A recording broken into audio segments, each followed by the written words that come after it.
I never thought the sound of a will being read could feel colder than a winter wind. Yet there I sat, my hands trembling over a chipped cup of tea, listening to the lawyer's voice echo through my own living room. A room that once smelled of roses and fresh bread, now thick with the scent of dust and endings.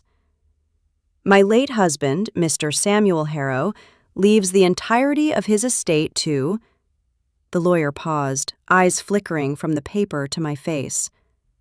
To Miss Clara James. The maid.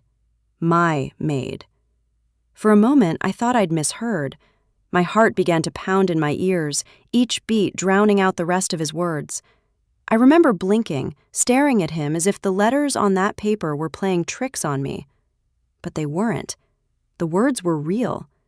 And so was the silence that followed, sharp enough to cut through the years of loyalty, love, and quiet devotion I had given that man. Clara sat at the edge of her chair, her posture oddly stiff.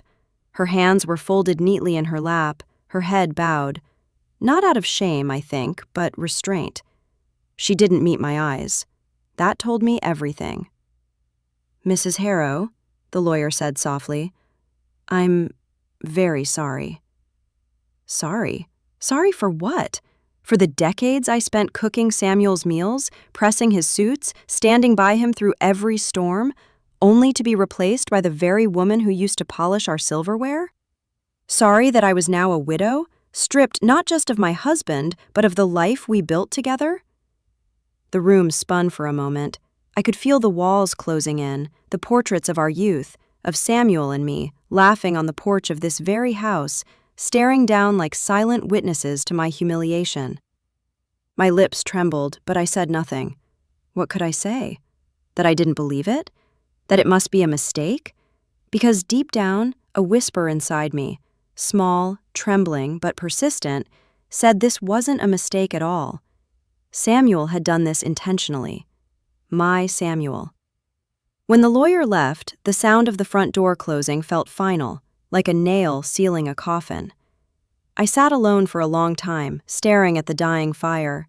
The flames crackled softly, their orange light dancing across Clara's face as she hovered near the doorway, pretending to tidy the mantelpiece. How long have you known? I asked finally, my voice cracking like old wood. She froze. The feather duster in her hand trembled. Madam, Don't, I snapped. Don't call me that. For the first time, I saw something flicker in her eyes, something between pity and guilt. She set the duster down gently, smoothing her apron. I didn't know until now, she whispered. I swear it. Lies. Sweet, soft, perfectly measured lies. You see, Clara had been with us for nearly 10 years. She came to us as a timid girl, barely 20, with no family, no education, nothing but desperation in her eyes. Samuel insisted we hire her. She needs help, Mary, he'd said, in that firm, paternal tone of his. We can give her a chance. And we did. Or rather, I did. I taught her how to clean the silver properly, how to fold linens, how to bake the kind of bread Samuel loved, crisp crust, soft middle, warm butter melting into every slice. I taught her everything. And now, she owned it all. That night, I couldn't sleep. The bed felt too wide, the air too heavy. Every creak of the house reminded me that it no longer belonged to me. Even the wind outside seemed to whisper her name. Clara, Clara, Clara. I tried to remember when Samuel began to change. Maybe it was after his second heart attack. He'd grown quieter then, more distant. I assumed it was the medication, or fear of death creeping up on him. But now I wondered if the distance wasn't between him and the world, but between him and me. I remembered one night, it must have been a year before his passing. I woke in the dark and heard voices downstairs. His voice. Hers. I told myself I was imagining it, that perhaps he needed help with his medicine, that Clara was simply being dutiful. But that night haunted me. The way the whispers stopped abruptly when I stepped onto the staircase. The way the kitchen door clicked shut before I reached it. He told me later he'd been restless, couldn't sleep, asked Clara to make him tea. I believed him. Foolishly, blindly, lovingly. I believed him. Now, as I sat in the silence of my stolen home, I realized belief had been my greatest mistake. The next morning, Clara came to me with a tray, breakfast, just as she always had, toast, butter, and a single boiled egg. But the sight of her standing there made my stomach twist. How dare she act as if nothing had changed? How dare she pretend to serve me when she now owned everything I once called mine? "You can take it away," I said coldly. She hesitated. "Please eat something, Mrs. Harrow. You haven't—" "I said take it away." Her eyes glistened, but she obeyed. As she turned, I caught sight of a small gold chain around her neck, one I recognized instantly. My husband's pocket watch hung from it, his father's heirloom, the one he'd promised would stay in the family forever. Something inside me broke then. The grief I'd kept buried beneath dignity surged through me like fire. I wanted to scream, to tear the walls apart, to shake him, Samuel, wherever his soul had gone, and demand why. But instead, I did what I'd always done. I kept silent. I watched. I waited. Because in that silence, something else began to stir. A question. A dangerous one. Why would a man, my husband, who despised dishonesty, who built his fortune with his own hands, leave everything to a servant? Not some charity, not a relative, not even a trust in my name, but a maid? It didn't add up. It couldn't. That night, when Clara finally retired to her quarters, the small room by the back stairs, I walked through the house barefoot, careful not to make a sound. Every step echoed with memories. The laughter from our anniversary dinners, the smell of rain through the open windows, the soft hum of Samuel's voice reading by the fire. And beneath those memories, a new sound, the steady, heavy beat of my own heart, driving me forward toward the truth. I stopped outside his study. The door was locked, as always.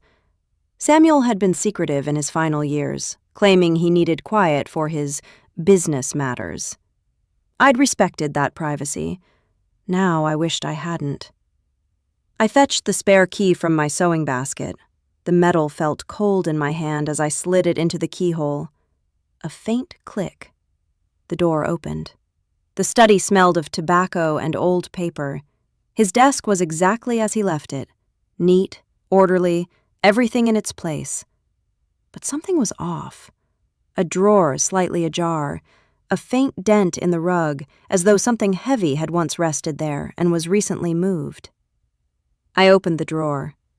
Inside lay letters, bundles of them, tied with ribbon, most addressed to him, some to her. My hands trembled as I picked one up. My dearest Clara. The world seemed to tilt. My knees nearly gave way. I pressed the paper to my chest, the ink bleeding into my shaking fingers. He had written to her. Not as an employer, not even as a friend, but as something else entirely. I didn't finish reading it that night. I couldn't.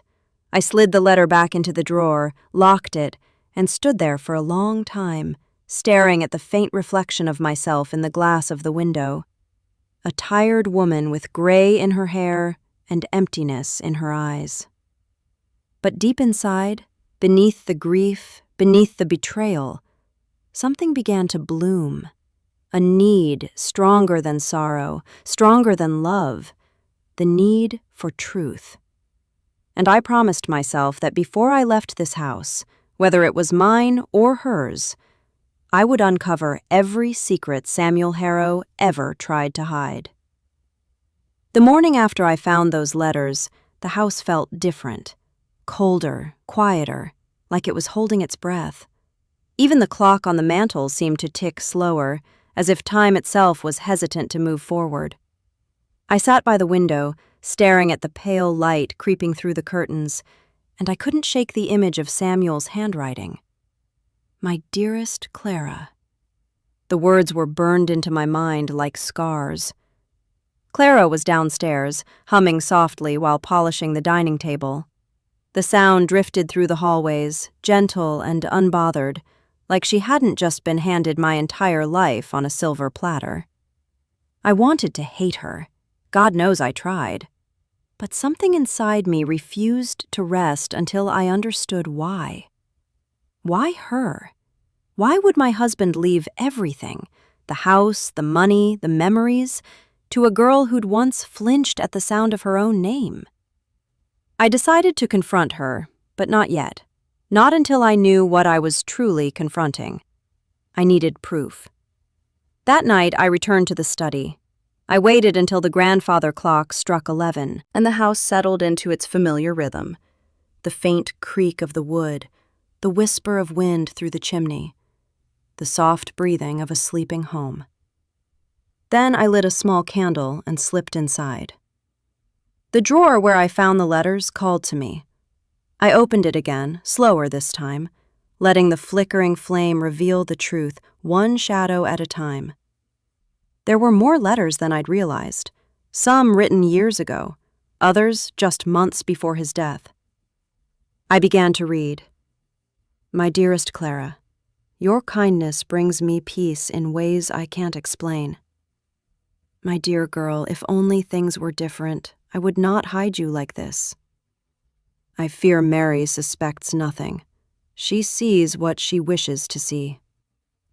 My fingers tightened around the paper until it crumpled. He had written about me, as if I were a stranger in my own home.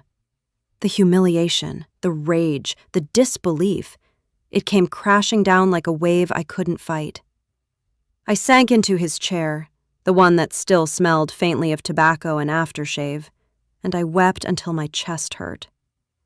But then, through the blur of tears, something strange caught my eye. The corner of a photograph, tucked between two envelopes. I pulled it out with shaking hands. It was old, faded, but I recognized it instantly. Samuel, standing in front of the greenhouse, sunlight on his face. And beside him, Clara. Not the timid maid I remembered, but a young woman smiling, her hand resting gently on his arm. Too gently. Too familiar. I stared at it for what felt like hours. Then I noticed something else. Behind them, through the glass of the greenhouse door, a shadow. A child-sized silhouette. I frowned. We never had children. I couldn't have them, and Samuel had accepted that. Or so I thought. But the more I stared, the more certain I became. That shape wasn't a trick of the light. It was a child. My heart began to race. Could it be? No, that was impossible. Samuel would never. The candle flickered, pulling me out of my thoughts. I quickly tucked the photograph into my robe pocket and closed the drawer. My mind was spinning. If that shadow was who I feared it might be, then the truth ran far deeper than infidelity. It meant my husband had built an entire secret life beneath my nose. And Clara? She wasn't just the maid. She was part of it. The next morning, she avoided me. She must have sensed my silence wasn't the same kind as before. I watched her move around the kitchen, her steps cautious, her eyes flickering toward me like a child waiting for a storm to break. Clara, I said softly. She froze, her back to me. Did my husband ever mention the greenhouse to you? There was a pause, a small, sharp one. Sometimes, she said carefully. He liked to go there when he couldn't sleep. Yes, I said. He did. I wanted to ask her about the photograph, about the letters, about that shadow that haunted me now every time I closed my eyes. But I didn't. Not yet. I needed to see the greenhouse myself. That evening, I walked there under the dim light of dusk. The path was overgrown, the gravel swallowed by moss and weeds. It had been years since I last came here. Samuel preferred to tend to it alone. He said it was his sanctuary. When I reached the door, I hesitated. The metal latch was rusted, but it opened easily, as if it had been used recently. The air inside was thick with humidity and the sweet, decaying smell of overripe flowers. Cobwebs hung from the corners, glistening faintly in the fading light. And then I saw it. A small wooden box, half hidden beneath the potting table. My breath caught. I knelt, brushed off the dust, and opened it. Inside were papers, documents, photos, a few small toys. A wooden train, worn smooth from tiny hands. At the bottom lay a birth certificate. My candlelight shook as I read the name. Henry James Harrow. My husband's surname. Her surname. Born 22 years ago. I dropped the paper as if it had burned me.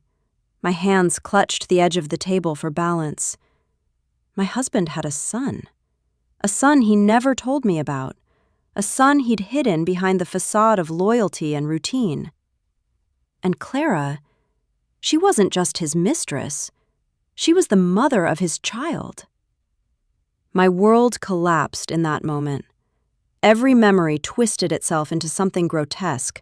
Every kind word, every touch, every glance between them that I had brushed off as harmless now screamed the truth. The will, the letters, the photograph, they all made sense now. He left everything to her because she was the mother of his only heir. But if that was true, where was the boy? Where was Henry? I stumbled back to the house, the papers clutched in my fist. My vision blurred from tears, and my heartbeat thundered in my ears. I found Clara in the hallway, folding laundry as if the world hadn't just shattered. I held up the birth certificate. "What is this?" I demanded, my voice shaking. Her eyes went wide, her face draining of color. She didn't answer. "Tell me!" I screamed, the sound ripping from my chest. "Tell me the truth, Clara!" Her lips quivered. She opened her mouth, then closed it again, tears spilling down her cheeks. He made me promise," she whispered finally. "He didn't want you to know. Not ever." "Why?" "Because he loved you," she said, voice trembling. "And he didn't want to break you." I laughed, a bitter, hollow sound. "Loved me? He destroyed me." Clara's hands shook as she tried to explain, but I didn't want explanations anymore. I wanted the truth, all of it. And I wanted it from her lips, not from the ghosts he left behind. She sank onto the floor, weeping. "He told me he'd fix everything before he died," she said. "He said he couldn't bear to hurt you. But when the sickness got worse, he made the will. For Henry." Henry. The name felt like poison in my mouth. "Where is he now?" I asked, my voice barely a whisper. Clara looked up at me then, her eyes full of something I couldn't read. Fear, maybe? Or guilt? Or both. "He's gone," she said softly. "He died. 5 years ago." The room spun again. The ground seemed to fall from beneath me. "Gone?" I repeated. "How?" She shook her head, sobbing harder. "An accident. Samuel never forgave himself. That's why he kept me here.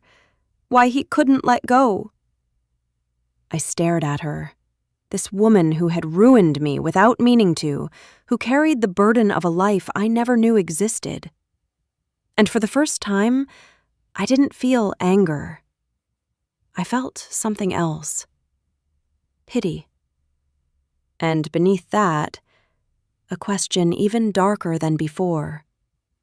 If the child was gone, if Henry was dead, then why had Samuel still left everything to her? There was still something I didn't know, something buried deeper than any affair or lie. And I would find it, no matter what it cost me. After that night, sleep became a stranger to me.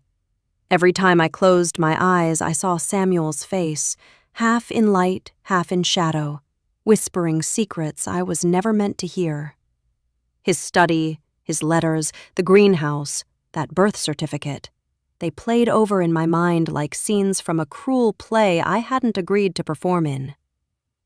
Clara avoided me for 2 days after our confrontation.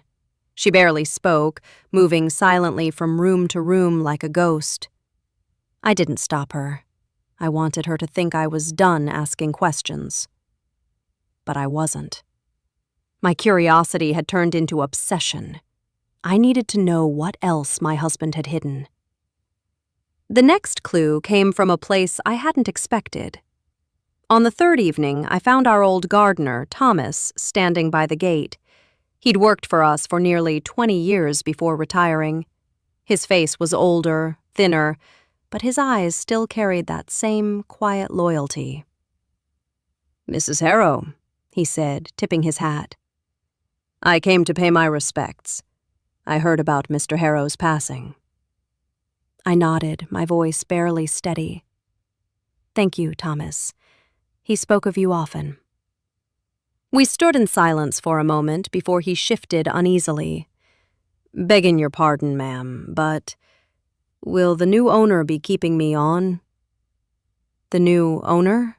I repeated slowly. He looked surprised. "Miss Clara, didn't she tell you? She said she'll be handling the estate now." The air around me went still. "No," I said quietly. "She didn't." Thomas scratched his head. "Strange. She mentioned she'd already begun making plans, said she'd been instructed by Mr. Harrow himself. I thought you knew." I managed a weak smile and thanked him, but inside, something cold slithered through my veins. Clara wasn't waiting. She was taking over, piece by piece. That night, I went through Samuel's safe, a small iron box hidden behind a painting in his study. I'd never looked inside it before, out of respect, but respect had no meaning anymore. It opened with his old combination, 1473, our wedding date. The sound of the lock clicking open sent a shiver down my spine. Inside were papers, financial statements, property deeds, insurance policies, and a single envelope marked, "For Mary, if found." My heart nearly stopped. My hands shook as I opened it. Inside was a letter, his handwriting neat and deliberate. "My dearest Mary, if you are reading this, then I am gone. There are things I could never tell you while alive, things I am ashamed of. Clara was not only my mistake, she was my punishment. Years ago, before she came to us, I wronged her in ways I cannot undo. I thought I could atone by helping her.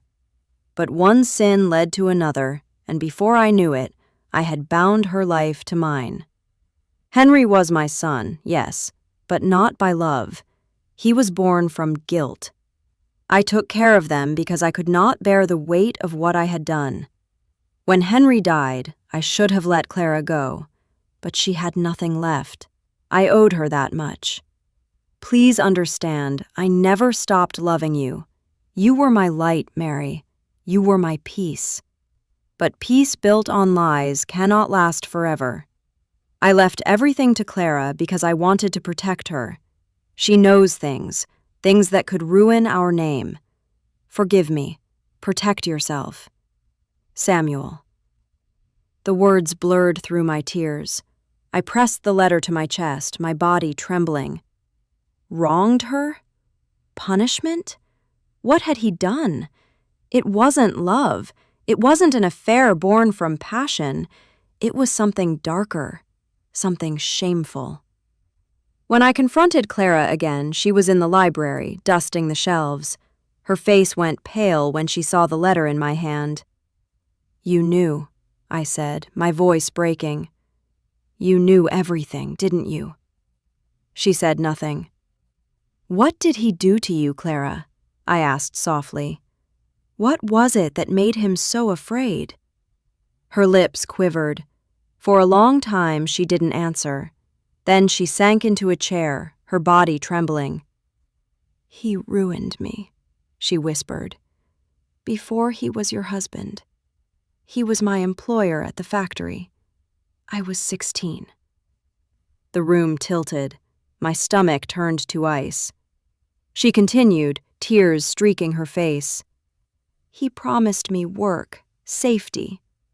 But one night, he came into my room. I tried to forget it, but when I found out I was with child, he disappeared. He married you a year later. When he saw me again, years later, I had nothing. Henry was sick and I was starving. He took me in, called it redemption. I couldn't breathe. The walls felt like they were closing in. The man I'd shared a bed with for 30 years, the man I'd defended through every hardship, had destroyed that girl's life. She buried her face in her hands. He tried to make it right. He treated me kindly, but the guilt never left him. When Henry died, he changed. He said if I ever spoke, it would destroy you too. So I stayed quiet until the end." I stared at her, feeling something indescribable. Rage, pity, disgust, sorrow, all colliding inside me. I wanted to scream, to hate her, to throw her out. But she wasn't the villain in this story. He was. The silence stretched between us, heavy as the past. Then Clara whispered, "He told me he left everything to me so you wouldn't have to bear the scandal. He wanted me gone, out of your sight. Gone, out of my sight." So that's what it was. His will wasn't a betrayal of love. It was a final act of cowardice. He'd chosen to atone with money instead of truth. He'd left me to live with the ruin he caused while pretending it was mercy. I felt something inside me harden. I rose slowly. "You can have the house," I said coldly. "You can have the land, the furniture, the money, but you can't have my peace." Clara looked up, tears in her eyes. "I never wanted your life, Mary. I just wanted mine back." Her words struck deep. I turned and walked out, my steps echoing through the hall that used to be my home. For the first time in my life, I felt old. Not because of years, but because of truth. That night, I packed a small bag, a few dresses, Samuel's letter, and one photograph, the one of him and me before everything fell apart.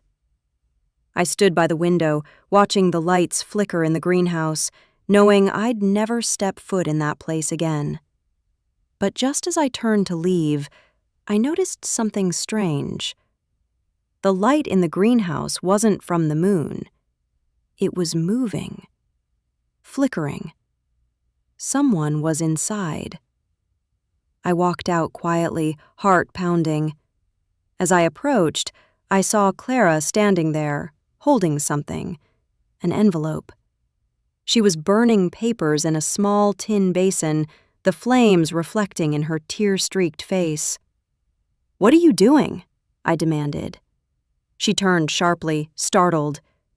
"It's better you don't see this," she said, her voice shaking. "He asked me to destroy them." "What are they?" She hesitated, then whispered, "The other letters. The ones that prove everything." I stared at the fire, at the papers curling and blackening. "And what would they have proven, Clara?" "That he wasn't the man you thought," she said softly. "And neither was I." Then she dropped the last letter into the flames and walked past me, disappearing into the night. I stood there for a long time, watching the ashes rise and scatter like ghosts. I thought I'd come seeking the truth, but now that I had it, I wasn't sure I wanted it anymore. Still, one question lingered, one that refused to fade even as the fire died out. If Clara had burned everything, why had she kept one letter folded tightly in her apron pocket as she left? That night, I couldn't rid my mind of that last image, Clara's trembling hands clutching a single letter against her chest as she disappeared into the darkness. The rest she had burned, but that one? She couldn't let it go. And that, I realized, was where the real secret lived. The fire had gone cold in the greenhouse, only gray ash left behind. The smell of burnt paper lingered in the air, bitter, final. I stood there for a while, the silence pressing down on me like fog, until I made my decision. I wasn't done. Not until I knew what was inside that letter. I wrapped my shawl around my shoulders and followed her.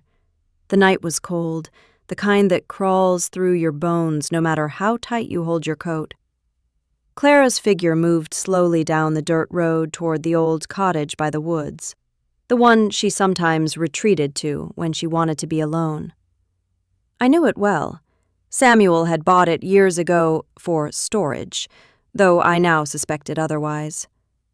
The moonlight followed her like a witness, stretching her shadow long and thin. When she reached the cottage, she slipped inside, shutting the door behind her. I waited. I don't know how long, minutes, maybe hours. But eventually I gathered the courage to knock. The door creaked open, and there she was, her face pale, eyes red. She didn't look surprised to see me, almost as if she'd been expecting it. "I knew you'd come," she said softly. I stepped inside. The room was small, lit by a single oil lamp on the table. Papers were scattered across the floor, scraps that hadn't burned, I realized. Her hands trembled as she tried to gather them up. "I told you," she whispered. "You don't want to see this." "I've already seen enough to lose everything," I said, my voice low. "One more truth won't kill me." She hesitated, then slowly pulled the folded letter from her apron pocket. "He told me to destroy this one too," she said, "but I couldn't. It's not meant for me. It's for you." My breath caught. "For me?" Clara nodded and handed it over. The paper was yellowed, Samuel's handwriting unmistakable, heavy, deliberate, filled with guilt. I unfolded it slowly, my fingers trembling. "Mary, if you find this, then Clara has done what I asked her to do, though I fear even death cannot cleanse what I've done. You were always my greatest love, and yet I built my life upon a lie so deep that even the truth could not set me free. You were never supposed to know about Henry, not because he was my son, but because he was ours." I froze. The words blurred before my eyes. "Ours?" "You could not carry a child after the sickness, and I knew how much that broke you. What I never told you was that before Clara came into our home, I arranged for something I thought would bring you peace. She was young, poor, and desperate. I offered her work, but I also offered her something else, something unforgivable. I asked her to bear a child for us. I told myself it was an act of mercy, that I was giving her purpose and you happiness. But I was wrong. It was greed. It was pride. When Henry was born, I realized what I had done could never be forgiven. You were recovering then, too weak to know. The doctors said the child didn't survive. I told you that lie, and you wept in my arms, believing it. But Henry lived, and Clara raised him because I didn't have the courage to tell you the truth. I couldn't look into your eyes, and say the child you mourned was alive, that I had given your motherhood to someone else. When Henry died, it broke me. I thought of telling you then, but I saw the peace you had finally found, and I couldn't take that from you. So I made my final choice, to give Clara everything. Because she carried your child when you could not, and because her life was destroyed trying to give you the gift you never received. Forgive me, Mary, if you can. Samuel. The letter fell from my hands. I couldn't breathe. The walls closed in and a deep, guttural sound escaped me, a cry I didn't recognize as my own. I sank to the floor, clutching my chest, every memory of my life with him collapsing like a house of cards.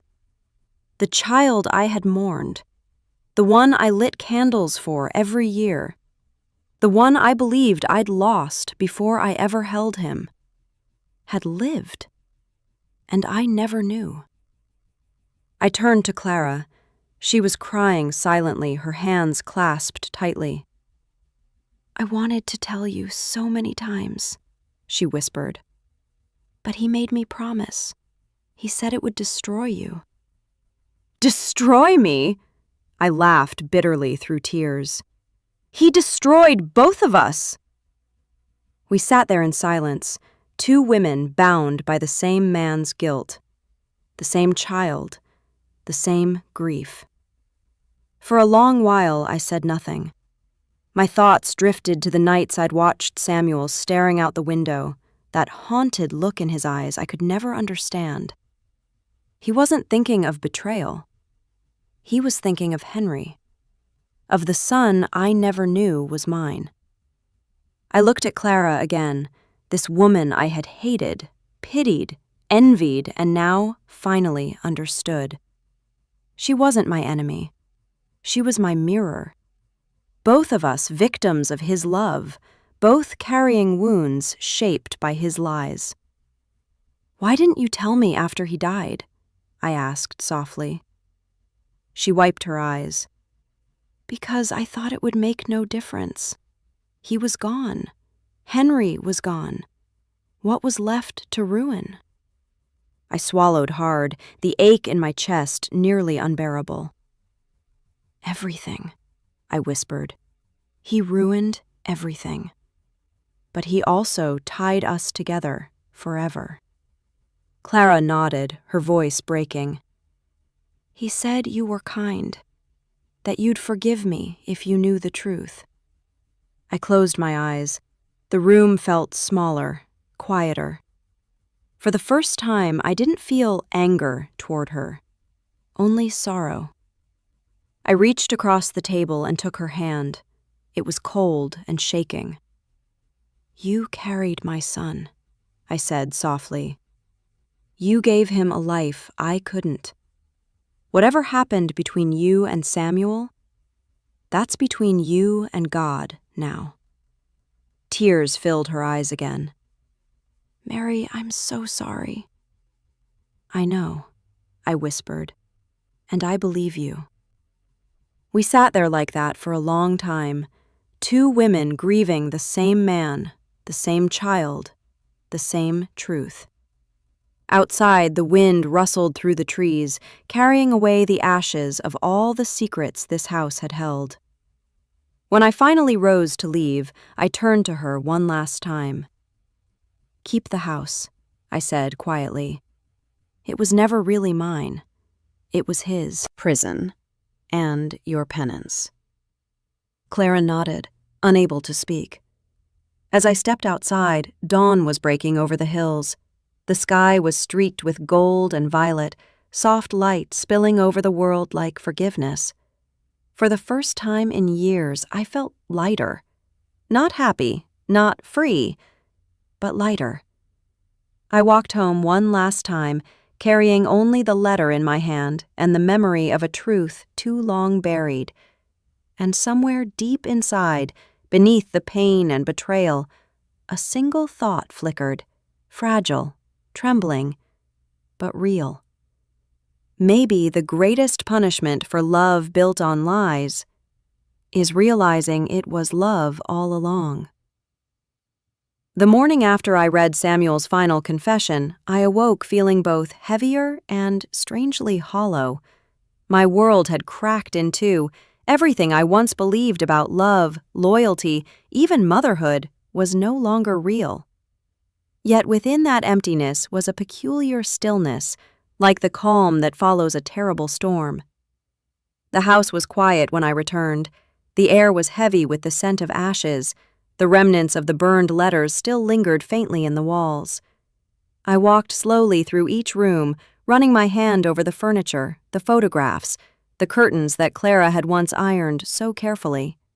Every object now felt like a relic of someone else's life, a life I had lived but no longer belonged to. Clara didn't come back that night. Part of me hoped she wouldn't. Another part of me wanted her to. I had no one else left who could understand the mess Samuel left behind. His death hadn't just taken him, it had taken us with him. I sat at the kitchen table, staring at the teapot Samuel had bought from Italy, the one we used every morning for 25 years. I poured myself a cup, though I didn't taste it. My hands trembled slightly as I unfolded the letter again, reading the same lines until the words blurred together. "You were never supposed to know about Henry, not because he was my son, but because he was ours." Ours. That word clawed at my heart. For years, I'd lit candles for a child I thought never existed. For years, I'd mourned emptiness.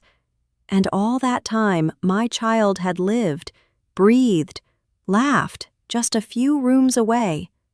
The thought of it was unbearable. I went to the greenhouse again that evening, drawn by something I couldn't explain. The sun was setting, painting the glass panels in gold and crimson. The wooden box where I'd found the birth certificate was still there, half buried beneath the soil. I knelt beside it, brushing off the dirt, hoping, praying, there might be more hidden within. And there was. Underneath a layer of dry petals and paper lay a small envelope, sealed with wax. It bore only one word, written in a child's handwriting: Mother. My throat tightened. I broke the seal with trembling fingers. Inside was a single drawing, crayon and pencil, faded with time. It showed 3 figures, a man, a woman, and a child standing between them. The man had Samuel's gray hair, the woman wore a blue dress, and the child's smiling face was round and familiar. At the bottom, in small, uneven letters, it said, Mama, Papa, me. Tears spilled down my face. I pressed the paper to my heart, my body shaking with the weight of years lost. That was when I heard the door creak open behind me. "Mrs. Harrow?" I turned. It was Clara. Her eyes were red from crying, her clothes dusted with the soot of the burned letters. She stepped forward hesitantly, clutching something close to her chest. "I came to return this," she said softly. It was a locket, gold, small, and delicately engraved. I recognized it immediately. It had once belonged to Samuel's mother. He used to keep it locked in his desk drawer, saying it was too precious for daily wear. Clara opened it carefully and showed me what was inside, a tiny photograph of a baby. Henry, my son. "I kept it because he wanted you to have it," she whispered. "He said one day, when you were ready, you should know." I reached out with trembling fingers, touching the photo as though it could bridge the decades of absence. "He looks like him," I murmured. "But his eyes—" "They were yours," she said. The words broke me again. All the years of emptiness, the endless prayers, the lonely anniversaries, they crashed through me in waves. I sank onto the bench, clutching the locket, unable to speak. Clara knelt beside me, silent. For a long time, we just sat there. Two women who had loved and lost the same man, the same child, in different ways. I thought of all the things Samuel had hidden, all the ways he had tried to protect us by deceiving us, and realized that love built on lies doesn't die. It rots. But as I looked at Clara, I saw not the woman who stole my husband's love or my home, but the woman who carried my child into this world when I could not. She had suffered too, carrying that secret for so long. "I don't hate you anymore," I said quietly. She looked up, startled. "I did," I continued, "for a long time. But not now. He wronged both of us, Clara, and maybe forgiving him is the only way we can forgive ourselves." Her lips trembled. "I never wanted to hurt you, Mary." "I know," I whispered, "and I believe you." We sat there until the last of the daylight faded. When we finally stood, it was as though some invisible weight had lifted from both our shoulders. Clara walked me back to the house, and for the first time, the silence between us didn't feel hostile. It felt human. But just as I was about to bid her goodnight, we heard the sound of footsteps on the gravel path. Slow, heavy, deliberate. Clara froze beside me. An old man approached through the shadows, his face obscured by the brim of his hat. He stopped at the gate, his voice hoarse but strangely familiar. "I'm looking for Mrs. Harrow," he said. I stepped forward cautiously. "Who are you?" He lifted his head then, and my breath caught. His eyes, green, unmistakable, mirrored Samuel's. "My name's Henry," he said softly. "Henry Harrow." The world stopped. Clara gasped beside me. "That's impossible." But I knew before he even spoke again. His face bore traces of both Samuel and me. The child I thought I'd lost, the boy Clara said had died, the son who'd been buried in both our memories, was standing right there in front of me. "I didn't die," he said quietly. "He sent me away. After the accident, he said it was safer that way." My knees gave out. Clara caught me before I fell. The night spun around us, filled with disbelief and tears. Henry stepped closer, his voice breaking. "I only found out after he passed. I had his papers, the will, and I saw your name. I had to come." The tears I'd thought were gone forever returned freely now. I reached out, touching his face like a dream I didn't dare wake from. "You came home," I whispered. He nodded. "I'm sorry it took me so long." And for the first time in decades, something inside me healed. The past was still broken, the truth still bitter, but there, in the moonlight, between the woman who gave him life and the mother who never knew she had one, stood the only piece of Samuel that was ever pure. Our son. For a long time, none of us spoke. The night held its breath around us. The crickets, the rustle of trees, even the wind seemed to pause. Clara stood frozen beside me, her lips parted, eyes wide in disbelief. I was still holding the locket, its golden shell trembling between my fingers. And before me stood the man I thought existed only in the past. My son, the ghost of everything I had lost. Henry took a hesitant step forward. The lamp from the porch cast soft light over his face, revealing a scar just above his brow, faint but real. His eyes, my eyes, glistened with uncertainty. "I didn't come here to cause pain," he said quietly. "I only wanted to understand who I was." His voice cracked on the last word. That small tremor broke something in me. For so many years, I had prayed for a miracle. I'd asked for a sign, a dream, even a whisper that my child was safe in some other world. And here he was, flesh, bone, sorrow, and truth. I stepped closer, my hands trembling. You're real," I whispered. He smiled faintly through his tears. "I am, Mother." That word, mother, hit me like sunlight after endless rain. It wasn't just a name, it was a piece of my soul returning home. My vision blurred as I reached out and touched his face, feeling the warmth beneath my palm. I had imagined that moment 1,000 times, but never this way. Not surrounded by ghosts, not carrying so much forgiveness inside me that it hurt to breathe. Behind me, Clara sobbed softly.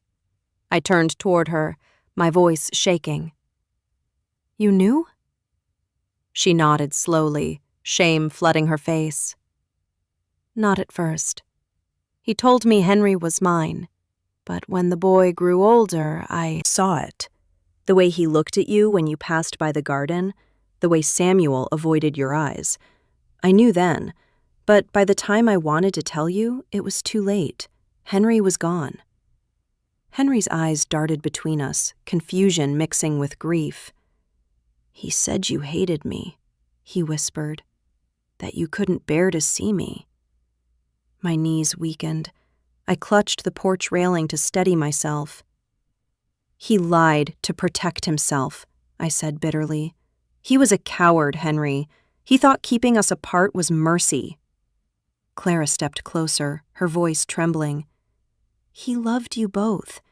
In his own twisted, guilty way, he loved you." Henry turned to her, his jaw tightening. "He took everything from you, too. You should hate him." She shook her head. "I did. For a long time. But hate doesn't heal anything. It just burns what's left." We stood there, 3 broken souls bound by one man's choices. I wanted to scream at the sky, to curse Samuel for the decades he stole from us. But as I looked at them, Clara, pale and fragile yet unyielding, and Henry, strong and lost, yet here, I felt something shift inside me, a strange, painful grace. I motioned for them both to come inside. The house felt different now, alive even. The air carried a quiet tremor of forgiveness. Henry walked slowly through the hallway, his hand brushing against the walls, the portraits, the furniture. He stopped before one photo, Samuel and I, young and smiling on our wedding day. "He looks just like I remember," he murmured. "He used to tell me stories about her," he added, nodding toward me. "He said she was the bravest woman he'd ever known." Tears welled in my eyes. I didn't know if I wanted to laugh or collapse. "Brave?" I whispered. "No, Henry. Just blind." He turned toward me, eyes soft. "No, you were kind. That's rarer." We sat by the fire for hours. I told him everything, about my marriage, the letters, the lies, the love that both saved and ruined us. He listened silently, sometimes nodding, sometimes wiping away tears. Clara joined us, though she spoke little. Her presence felt different now, not as an intruder, but as someone who had carried part of my burden long before I knew it existed. As dawn crept across the windows, Henry finally broke the silence. "I don't know what happens next," he said. "The will, the property, all of it's in her name." I smiled faintly, shaking my head. "Let it stay that way. I don't want walls that remember lies. Let the house belong to the one who suffered in its shadows." Clara's lips parted, startled. "Mary, I can't." "Yes, you can," I interrupted gently. "You earned it, Clara.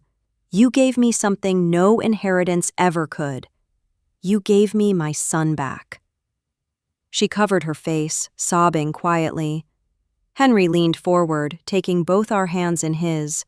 His touch was warm, steady, strong, the kind of strength only someone born of pain can have.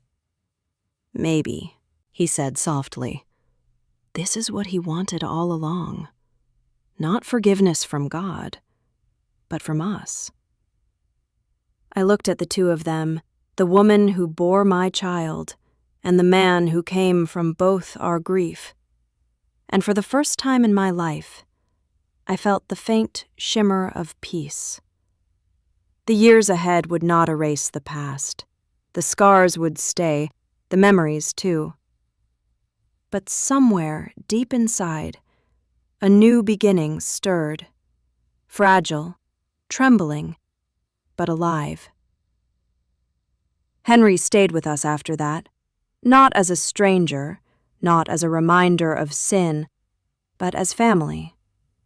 We rebuilt what little we could: laughter in the mornings, long walks through the garden, quiet evenings by the fire where no one spoke of the past. Clara tended to the flowers Samuel once loved, and I began painting again, something I hadn't done in decades. Sometimes, when the light hit his face just right, I saw Samuel in Henry's smile. And though it still hurt, I learned to let that pain coexist with love. Because the truth, no matter how cruel, had set us free in its own bitter way. Months later, I visited the cemetery. I stood before Samuel's grave, the wind cold against my cheeks, and laid the locket at the base of the stone. "You took everything from me," I whispered. "But in the end, you gave it back. Not through grace, but through consequence. Maybe that's what redemption really looks like." The leaves rustled softly, as if the earth itself exhaled. I turned to leave, my heart heavy but steady. When I reached the gate, I saw them waiting, Clara and Henry, side by side. They smiled faintly as I approached. For the first time in years, I didn't feel alone. We walked home together, 3 lives intertwined by tragedy, forgiveness, and a love that refused to die, even when everything else did.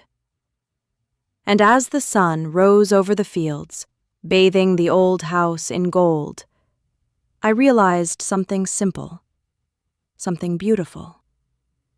Sometimes, life doesn't give us justice. It gives us truth.